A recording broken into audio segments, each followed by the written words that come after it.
We are Alex Rickford and Devin Singh, and we are going to talk about the Logjam Attack and breaking Diffie-Hellman Key Exchange.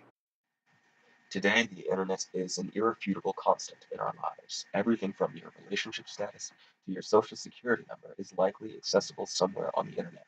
Naturally, there are people who try to take advantage of this and steal confidential information. One of the most popular ways to do this is through man-in-the-middle attacks. A man-in-the-middle attack is when a hacker is able to intercept communications between computers across the internet, allowing hackers to see the same information as the original owners. Understandably, there is a desire to remain anonymous and keep hackers from stealing your personal information. So, encrypted communications have become the norm. Encryption works by generating a key and using a type of cipher to scramble data so that anyone without the key cannot read the data. To ensure a secure encryption, the key cannot be transmitted. Otherwise, the hacker would also have access to the key, making the encryption useless. So, many encryption methods fail to offer secure communication because of this. Enter the Diffie-Hellman method. It uses a trapdoor algorithm so that the encryption key does not need to be transmitted. So, how does Diffie-Hellman Key Exchange work? Alice and Bob want to exchange information securely, for which they will need to establish a shared secret key that they will both use to symmetrically encrypt their communications. We will call this key S. They obviously cannot share this key itself publicly, but they have to be certain that they are using the exact same key. So, how do they do this? First, Alice and Bob agree on two numerical values, p, a large prime modulus, and g, a base, which happens to be a primitive root of p. They share these values publicly. Next, Alice generates her own private number, small a, and uses it to calculate the value big A, which is equal to g raised to the power of her private number, mod p. Meanwhile, Bob generates his own private number, small b, and uses it to calculate the value big B, which is equal to g raised to the power of his private number, mod p. These calculated values are then exchanged publicly. Finally, Alice and Bob each take the calculator value sent to them and calculate that value raised to the power of his or her own private number, mod p. Here we expand and resimplify those formulas to make it more clear. It actually turns out that the computation that each of them is doing is identical, and just raises the original base value to the power of each of their private numbers in a different exponent order, and therefore both operations will yield the same value, which is S, the shared secret. Alice and Bob have now successfully shared a private key through a series of public communications, and Eve, who has been listening in carefully to their public communications, has no practical way of finding out what the shared private key is. This makes Alice and Bob very happy because they have secured their session. Meanwhile, Eve is stuck trying to use the publicly shared numbers to somehow calculate Alice and Bob's private numbers. Well, you might say, Eve does have access to quite a few of those values. In fact, shouldn't she just be able to solve these two equations separately to find out what both Alice and Bob's original private numbers were? Well, it's actually not quite that simple, and this is due to something called the discrete logarithm problem. It turns out that calculating exactly what exponent the base needs to be raised to in order to be congruent to the result of the final modulus operation is extremely difficult, and there is no efficient algorithm in existence for calculating discrete logarithms of this kind in any reasonable or practical amount of time. This type of function is known as a one-way function, because with a very large prime modulus, it is easy to compute in one direction, but very difficult to reverse in order to obtain the original values used to compute it, and functions like these are key elements in much of modern cryptography. Now, this whole concept in theory is great. However, in practice, it is important to recognize that the security of a session that is encrypted using this algorithm is entirely dependent on the cryptographic strength of the large prime number chosen in the beginning, since it is directly used to derive the shared secret key that Alice and Bob will use to secure their connection. This means that theoretically, if someone were to take the time and huge amount of resources to compute the discrete logarithms with respect to one of these large primes, they would be able to compromise any secure session that uses that specific prime. More on this later. But if for each session we were to select from a huge list of potential primes as the one we would use for that session, say P2 in this case, this isn't a huge deal, because even if one of the primes is compromised, all of the others in the set are still safe. So in addition to the discrete logarithm problem, we also have strength in numbers. This all sounds very reassuring. Unfortunately, this is merely the ideal scenario, and the real-world use of Diffie-Hellman Key Exchange across the internet is starkly different than this. It turns out that the majority of the internet uses one of only a very small set of primes, and if one of these primes were to be compromised by having its discrete logarithms painstakingly calculated by a nefarious organization, then the entire chunk of the internet that uses that prime to secure its connections would be compromised. This is due to the fact that there are many ways that a prime can be large but still be weak and vulnerable to being compromised. For example, although prime p is prime, the number p minus 1 is not prime, and therefore may have many known factors, which could potentially make the computation of the discrete logarithms for this prime more practical. Numerous cases such as this exist, and this results in us only having a limited number of truly secure primes.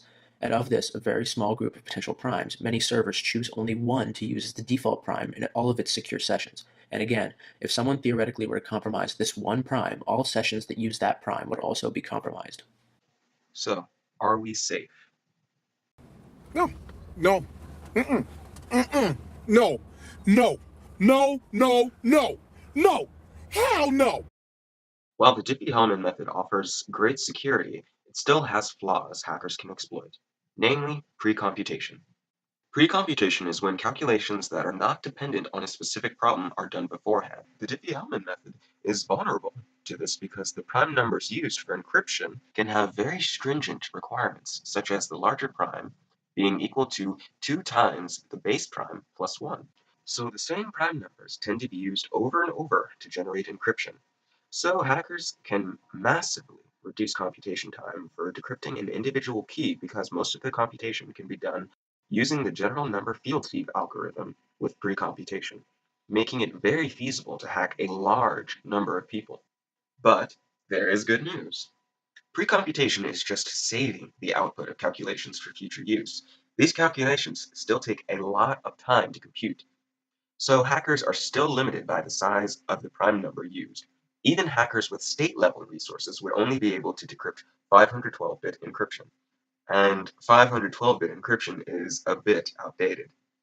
As of 2017, we are currently using 1024-bit encryption. It would take a long time for hackers with state-level resources to decrypt this. So, are we safe? No, no, no, no, not pomegranates! Recently, a new type of hack has been discovered, the Logjam hack. Now we will talk about Logjam. Again, Alice and Bob want to communicate securely. Ideally, Alice will initiate a handshake over TLS with Bob and request to use strong Diffie-Hellman Key Exchange for its encryption. Bob will receive this request and enthusiastically comply. Now Bob and Alice can successfully carry out strong 1024-bit Diffie-Hellman Key Exchange. However, the logjam vulnerability is a flaw in the TLS protocol itself, which allows a man in the middle to intercept and modify the negotiation between Alice and Bob over what security protocol to use next. Eve intercepts Alice's initial request for strong 1024-bit encryption and sends a forged request to Bob asking to use export-grade encryption, which is weaker encryption than what Alice originally wanted. This harkens back to the 1990s when it was illegal to distribute stronger encryption outside of the United States, so export-grade means that the encryption is made weaker to comply with the laws from that time. Bob will then comply with this by sending Alice a weaker 512-bit prime modulus and base pair, which Eve will again intercept and sign, and Alice will blindly accept because Alice does not know that the connection has been intentionally downgraded from 1024-bit to 512-bit, and just assumes that Bob has generated a relatively short and therefore weak prime modulus. And there you have it.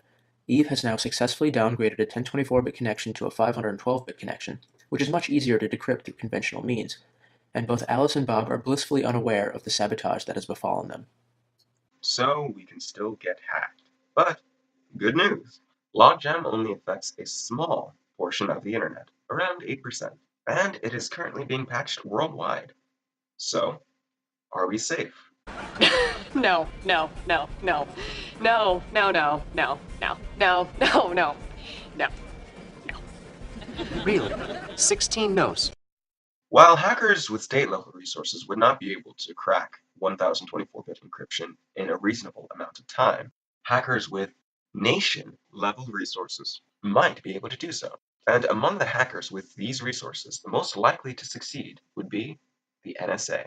If the NSA was able to crack 1024-bit encryption, they would be able to spy on the majority of the internet with ease. But good news! The NSA has not publicly admitted to doing this. Yeah, comforting. So, are we safe? No! No! No! The Edward Snowden leaks revealed that the NSA had decrypted a large portion of the internet, and this hack is on the same scale as predicted by cracking 1024-bit encryption. So, what's the good news? It's the NSA. They're on our side, right? Yeah, definitely. So, are we safe? Well, not really. Other governments also have the capability to crack 1024-bit encryption, and corporations will be able to do so in the near future as well. So, what's the point of all of this? First, to scare you and encourage responsibility. The internet is not as secure as you might think, so take steps to protect your identity. Second, to encourage the next generation. As technology progresses, we need new and innovative methods to protect people. Thank you for your time.